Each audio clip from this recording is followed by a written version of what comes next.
आगरा की तरफ से आ रहा ट्रक से जा भिड़ी। भिड़ंत में क्वालिस में सवार 3 लोगों की मौत हो गई। बताया जा रहा है कि ये सभी मुरैना के रहने वाले हैं। अचानक ड्राइवर को झपकी आ गई है, जिसके कारण वो डिवाइडर तोड़ करके दाहिनी साइड चला गया।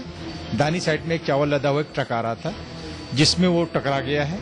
ट्रक वाले ने बचाने की कोशिश किया, उसने बाइक काटा है, जाकर के वो ट्रांसफार्मर से लग गया है, जिससे ट्रक में आग लग गई।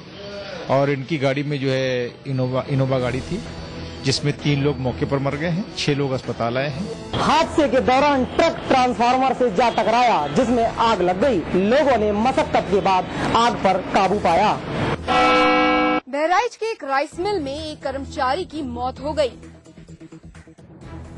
बहराइच के प्रहलाद राय मुरलीधर रजगढ़िया इंडस्ट्रियल की राइस मिल में एक कर्मचारी की मौत हो गई।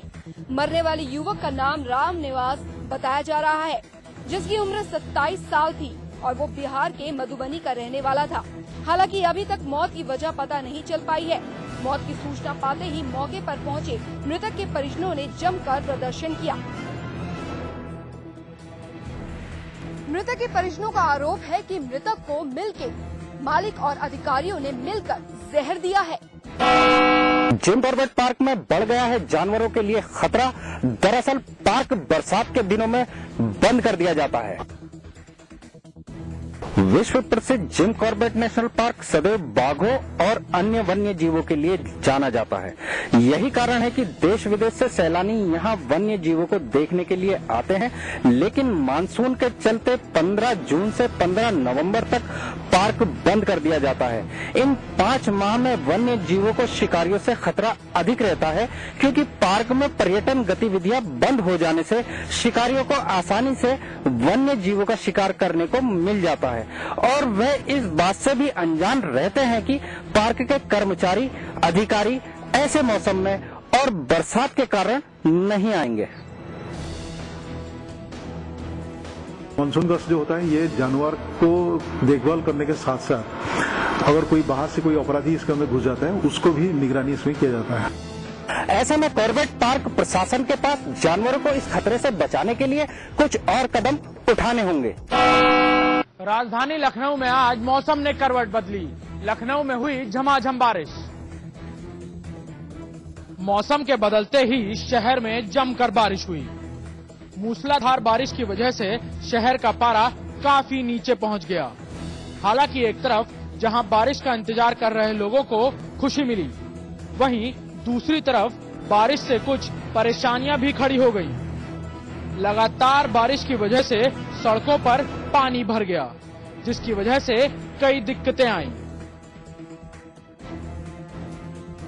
छुटपुट परेशानियों के बीच लोगों ने आज बारिश का जमकर लुत्फ उठाया। हॉकी नहीं है देश का राष्ट्रीय खेल, ये खुलासा खेल मंत्रालय की एक आरटीआई में हुआ है। इस खुलासे में हॉकी को राष्ट्रीय खेल मानने को लेकर सरकार के अंदर ही आपसी मतभेद सामने आए हैं। आरटीआई में ये खुलासा हुआ है कि खेल मंत्रालय हॉकी को देश का राष्ट्रीय खेल नहीं मानता। लखनऊ के राजाजीपुरम इलाके में रहने वाली 11 साल की बच्ची ऐश्वर्या ने राष्ट्रीय खेल की जानकारी के लिए पीएमओ में आरटीआई दाखिल की थी। पीएमओ ने ऐश्वर्या राय के सवालों के जवाब देने की जिम्मेदारी खेल मंत्रालय को सौंपी। इसके बाद खेल मंत्रालय ने इसके जवाब में ये लिखा कि हॉकी को हमारे देश के राष्ट्रीय खेल का दर्जा नहीं है। हालांकि सरकार के अधिकारी वेबसाइट पर हॉकी को राष्ट्रीय खेल बताया गया है, लेकिन खेल मंत्रालय हॉकी को देश का राष्ट्रीय खेल नहीं मानता। खेल मंत्रालय के इस जवाब के बाद ऐश्वर्या ने राष्ट्रपति और प्रधानमंत्री के पास इस बात की गुहार लगाई है कि हॉकी को राष्ट्रीय खेल का दर्जा मिले। फिर एक बेरहम मां ने किया ममता का खून। लड़की होने के कारण एक मां ने अपनी बच्ची को फेंक दिया। मामला गाजियाबाद का है। गाजियाबाद में एक नवजात बच्ची मिली है। बच्ची को किसी ने मंदिर की सीढ़ियों पर छोड़ दिया था। इसका पता जब आसपास के लोगों को चला तो उन्होंने आनन फानन में बच्ची को अस्पताल पहुंचाया।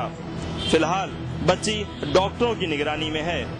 दरअसल राजनगर के सेक्टर 23 के शनि मंदिर की सीढ़ियों पर रात करीब 10:30 बजे बच्ची रोती हुई मिली।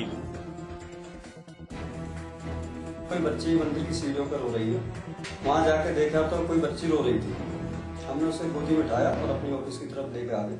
उसे ढूंढने के लिए मोटरसाइकिल से हम बुलडैन गए, रेलवे स्टेशन गए, टेम्पो में देखा तो कहीं नहीं मिला। फिर उसको लेकर हम हॉस्पिटल चले गए सरकारी। वहाँ उनको एडमिट कराया गया, बड़ी मुश्किल से एडमिट कराया गया। पुलिस भी बहुत लेट आई थी वैसे तो। फिर रात के 1 बजे उस बच्ची को एडमिट करा के हम यहाँ पे वापस आ गए। लोगों की निगाह इस बच्ची पर पड़ी तो इसकी जान बच सकी। आखिर हमारे समाज में कब तक लड़कियों को फेंका जाता रहेगा? पीलीभीत में विगत कई महीनों से बाघ का आतंक जारी है। अब तो बाघ ने पूरनपुर तहसील के गांव को अपना घर बना लिया है। कभी बाघ कड़ेर चौड़ा में आ जाता है तो कभी पूरनपुर कस्बे में, कभी शेरपुर में तो कभी रोड पर आ जाता है। फिलहाल बाघ धर्मपुर में गन्ने के खेतों में अपना घर बनाए हुए हैं, जहां उसके पद चिन्ह देखे गए हैं, जिससे आसपास के ग्रामीण अब दहशत में रह रहे हैं और अपनी और अपने जानवरों की सुरक्षा खुद कर रहे हैं। बाघ के आतंक से निजात दिलाने के लिए वन विभाग भी कोई कदम नहीं उठा रहा है। पदोन्नति में आरक्षण में उत्तराखंड में अब मच गया है कोहराम। वहीं सूबे के कर्मचारी अब आर पार के मूड में आ गए हैं। पदोन्नति में आरक्षण को खत्म किए जाने के मुद्दे पर सूबे के कर्मचारी अब आर पार की लड़ाई के मूड में है। हाईकोर्ट के आदेश के बावजूद अब तक सरकार ने पदोन्नति में आरक्षण को खत्म नहीं किया है। ऐसे में राज्य के कर्मचारियों ने ये ऐलान किया है कि 7 अगस्त को वे सरकार के खिलाफ महारैली निकालेंगे। इसके बाद 8 अगस्त से कर्मचारियों की हड़ताल शुरू हो जाएगी। निसंदेह वैसी लड़ाई उससे भी भयंकर लड़ाई होगी, क्योंकि जिस चीज को माननीय उच्च न्यायालय ने असंवैधानिक करार दे दिया है, गवर्नमेंट उसको प्रोटेक्ट कर रही है।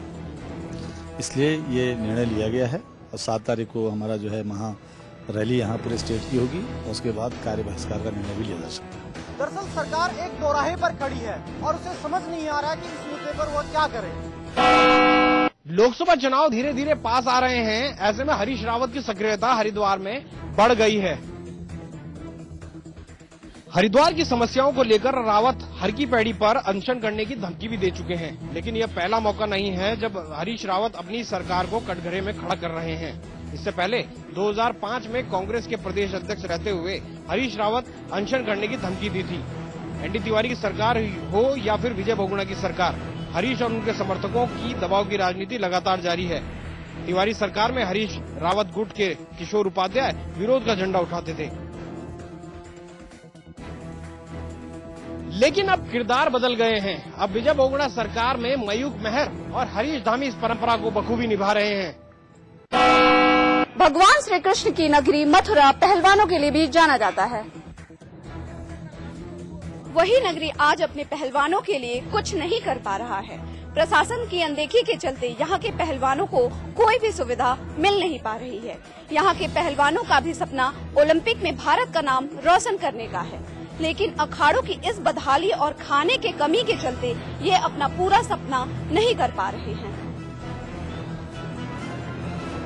सबसे बड़ी समस्या है हमारे यहाँ पे कि हमारे जो ब्रिज की कुश्ती कला है ये पुराने ढर्रे पे चल रही है। अभी तक हमारे यहाँ पे संसाधनों की कमी होने के कारण आज तक हमारे जिले से कोई भी पहलवान ओलंपिक या नेशनल के लिए नहीं चयन हो पाता है। अगर हमारी यूपी गवर्नमेंट हमारा सहयोग करे तो हमारे मथुरा जिले से अच्छे पहलवान निकल सकते हैं।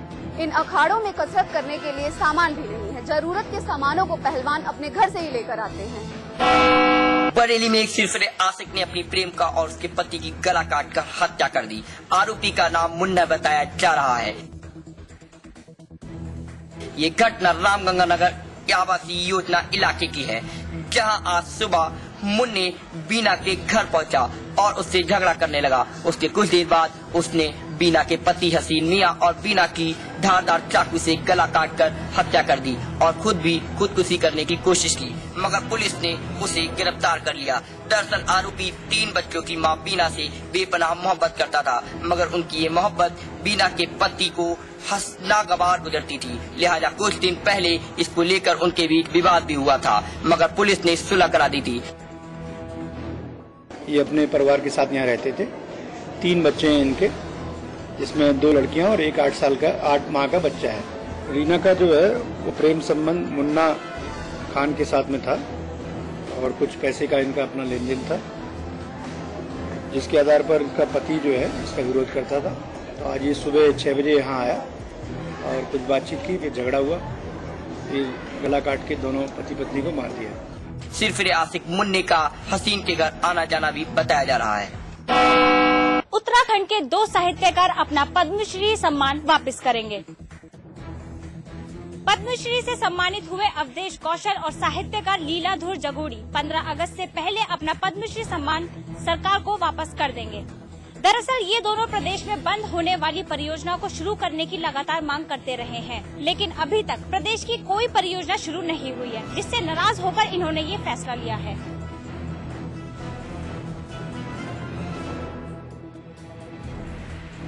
इन साहित्यकार का कहना है कि ऐसे सम्मान का क्या करना जो प्रदेश में हो रही बिजली की समस्या को दूर ना कर सके। राधे मां को महामंडलेश्वर का दर्जा दिए जाने के बाद से हरिद्वार का जूना अखाड़ा विवादों में घिर गया है।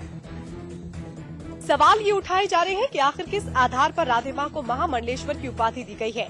मामले की तूल पकड़ने के बाद 15 संतों की एक समिति बनाई गई है जो इस मामले की जांच करेगी। समिति 3 महीने में अपनी रिपोर्ट देगी। आपको बता दें, राधे मां को जूना अखाड़े की महामंडलेश्वर बना दिया गया था। राधे मां को महामंडलेश्वर बनाए जाने का जो कार्यक्रम था वो गोपनीय रखा गया था, जिसके बाद दाल में कुछ काला माना जा रहा है। सूबे के पिथौरागढ़ जिले में पिछले 1 हफ्ते से लगातार बारिश हो रही है। इस बारिश की वजह से जगह जगह पानी भर गया है। साथ ही बारिश से जिले में वाहनों के आवागमन पर भी खासा असर हुआ है। रास्तों पर पानी भरने और भूस्खलन के खतरे की वजह से रास्ते जाम हो गए हैं। बारिश ने जिले के सीमांत इलाकों को बाकी इलाकों से अलग कर दिया है। भारी बारिश की वजह से सीमांत इलाकों का संपर्क राज्य के बाकी इलाकों से टूट गया है। उत्तराखंड का वन महकमा मानसून में लगाएगा ज्यादा पौधे। वन विभाग ने मानसून के दौरान पौधारोपण के लक्ष्य को बढ़ाया है। इस बार 2000 हेक्टेयर से ज्यादा जमीन पर पौधारोपण किया जाएगा। ये जानकारी सूबे के प्रमुख वन संरक्षक डॉक्टर RBS रावत ने दी है।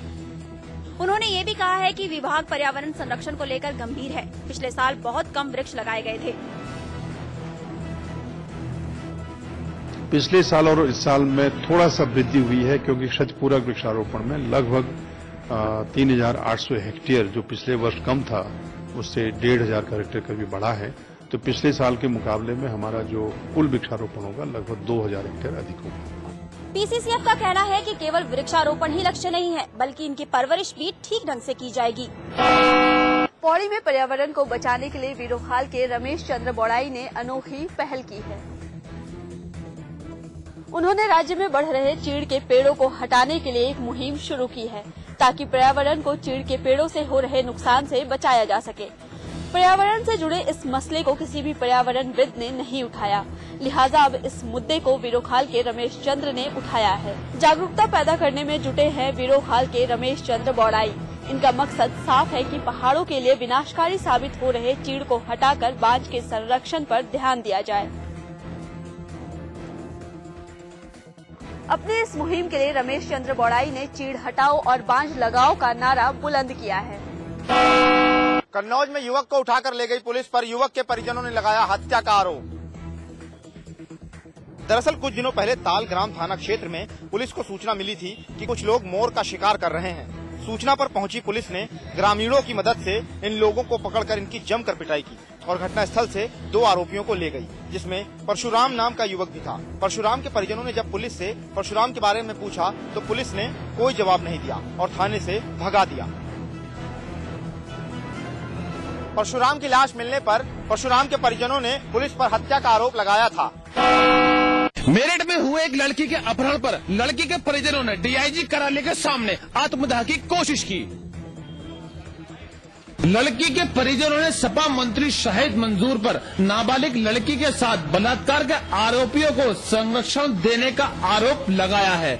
बताया जा रहा है कि फतेहपुर नारायण में शाहीन नाम की एक नाबालिग लड़की के साथ शाहजहांपुर निवासी सरताज नाम के एक युवक ने बलात्कार किया था और उसके अगले ही दिन सरताज ने अपने कुछ साथियों के साथ मिलकर शाहीन का अपहरण कर लिया। शाहीन के परिजनों का आरोप है कि पुलिस ने सपा मंत्री शाहिद मंजूर के दबाव में आकर आज तक कोई कार्रवाई नहीं की और अभी तक शाहीन का कोई पता नहीं चल पाया।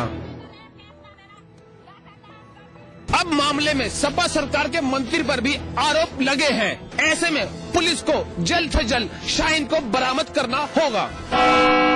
बरेली में घरेलू गैस एजेंसियों पर खूब पड़े छापे और पकड़ी गई कई खामियां।